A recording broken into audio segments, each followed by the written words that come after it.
কমেটটা continue করবেন। Diabetes থাকলে আপনি আদার্স কিছু খান না খান, যদি আপনার নিয়মিত কন্ট্রোলও থাকে তাহলে কন্টিনিউ আপনার কমেটটা খাইতে হবে, ঠিক আছে।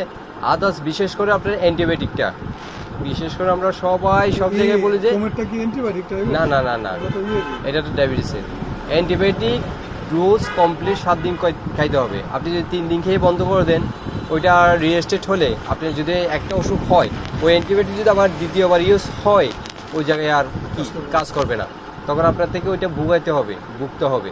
সেই কারণে সবাইকে আমরা বলি কি 7 দিন কমপ্লিট করার জন্য অ্যান্টিবায়োটিকটা, বিশেষ করে অ্যান্টিবায়োটিক, আদার্স কিছু না। আপনি গ্যাসের ওষুধ 5 দিন খাইলেন না খাইলেন সমস্যা নাই।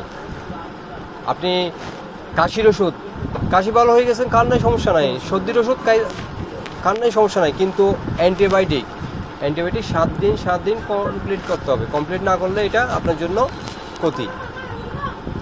ঠিক আছে, হ্যাঁ, কমেন্টটা কন্টিনিউ করেন। ঠিক আছে। ওকে ভাইয়া, আসসালাম, ভালো থাকিও।